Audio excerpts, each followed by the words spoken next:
بسم الله الرحمن الرحیم. بفر زتا ته یو خبره کوم. زمان نوم چې علي ډیر په احترام او په عزت باندې اله. السلام علیکم. د شنام بڑوا چې وای چې اوټ لپاره داسې پنشمنت ملګرو یو متل وای سینه کار هلته سکار لوپره هم د شانام خان خلاف راووتل میدان ته. د شانام خان پسې خبرې کړي، په شانام خان پسې کنځاوي کړي دي. شانام خان ورته څه جواب ورکړی دی؟ دواړه ویډیوګانې په دغه ویډیو کې سره شیر کوم. د لوفرې ویډیو هم وګورئ او د شانام خان ویډیو هم وګورئ. آیا شانام خان به د لوفرې خلاف هم کاروایی کوي؟ لوفرې ولې شانام خان د کنځاوي کړي دي او لوفرې شانام خان ته څه ویلي دي؟ ملګرو مکمل ویډیو مکمل تفصیل په دغه ویډیو کې ګورو، د شانام خان ویډیو هم او د لوفرې ویډیو هم. راځئ دوستانو دغه ویډیو تر اخره پورې ګورو.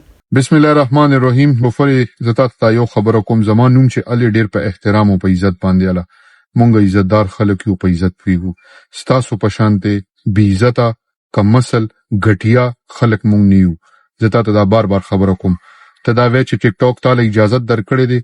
دلته آئین او قانون شته، په آئین او قانون کې یو ځای کې دانه دي لیکلي چې تاسو به یو بل داسې پنیشمنت ورکوي که په غب کې او که په حقیقت کې چې هغه غیر اخلاقی وي. بل مونږ مسلمانان یو، مونږ پښتانه یو. زمونږ نه ایمان دا خبره مني، نه زمونږ پښتو مني او نه زمونږ روایت دا خبره مني.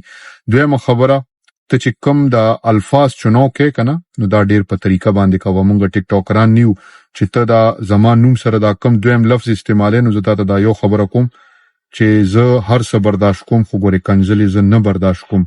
هغه هر څومره سړي پر سر کې هر څومره طاقت وی کنه زه هر لیول ته زما سره، خو زه چاله دا اختیار نه ورکوم، نه زه چاته کنځلې کوم او نه زه چاله د اختیار ورکوم چې هغه ماته یا زما فیملی باره کې څه غلطه خبره وکړي. بل زه خبره کوم الحمدلله زمونږ ستاسو د عزت لپاره لګیو، تاسو ته لوپټې اچو چې تاسو غلط کار مکوي، په حیا کې کوي. خو تاسو یې کال ګرل، تاسو یې بی عزت خلک، تاسو کوم ډیرم خطر افتراکاګو، تاسو سمته نه راځي. تاسو پیسو دې حد ته رسولې چې تاسو د پیسو د لپاره خپل ایمانونه خرڅوي، خپل جسم خرڅول، خو تاسو د لپاره ډیره وړه خبره ده. روزانه تاسو د ټولو ټیک ټاکرانو جنکو ویډیوز لیکيږي. دا ولې د کم ځای لیکي؟ خو پیسو ته تاسو نه شوي کنه. کالګر نور څه ته وي؟ خو دې ته وای کنه. زه تاسو بار دا خبره کوم چې ذهن نه دا خبره او باسه چې ته پنجاب کې نو پنجاب کې قانون نشته. ته چې دومره نروي نو د کله چې دلته خیبر پښتونخوا کې پولیس کریک ډاون شروع کو نو ته پنجاب ته تختې دي. نو زه ته دا یو خبره کوم، دومره ستا ویلیو نه دي چې تعالی جواب درکم. خو زمان نور برداشت ختميږي د خبرو سره. زه نور کنځلې د چا نشم برداشت کولی او یقینو ساته دې حتی مې مو بوزه چې بیا تاسو ټول ډیر زیات ستومانه. زه ډیر زیات برداشت کوم. ما کې دومره برداشت نه څومره چې ما تاسو د تھرد کلاس غټیا خلکو خبرې او د تھرد کلاس غټیا خلکو کنځلې ما برداشت کی. نور زه دا کنځلې بالکل نه برداشت کوم.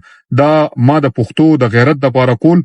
تاسو زما کور ته زما عزت ته لاس اچوي کنه نو یقینو ساته چې زبا د سره هغه خبرې چیړم چې دا غي به تاسو سوچم نشئ کولای او نه بچا سره د مخ لګولې. زه د آئین او قانون پاسداری کوم او لګیایم چې په دې ملک د آئین او قانون پاسداری وشي. خو دا سیدا چې کوم ځای کې زه پوښوم چې دا خبره داسې نه ده نو بیا به زمانه ګیلن نه کوي. دا زه کلیر کټ یو میسج در کوم.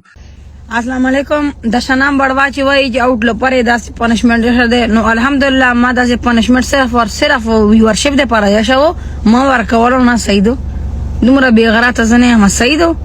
دا سوشل میډیا د دې خو صرف اسه غب شپ چلیږي. ودر دو نو سارا زما فرند ده سیدا زکل کته نه صرف داسې کار نشم کولای.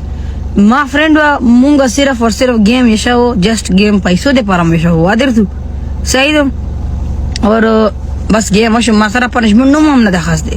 ودر دو چې تما پسې ویډیو غانې کې وای داسې بیرو داسې خر پس بچیا شرم نه دي خلکو پسې ویډیو غانې کې د خبره د انګلیسي ګیره دی وایرل کا خر کوسیا او سره نو غل کېږي. بیا ما نه کارو شخ په لکه پی کې زنګي او د کې پی کې سټاپلر د خر کوس بچیا پاکستان صوبه سیدو چې ته څه کې کوم هراسمنت شروع کړه دا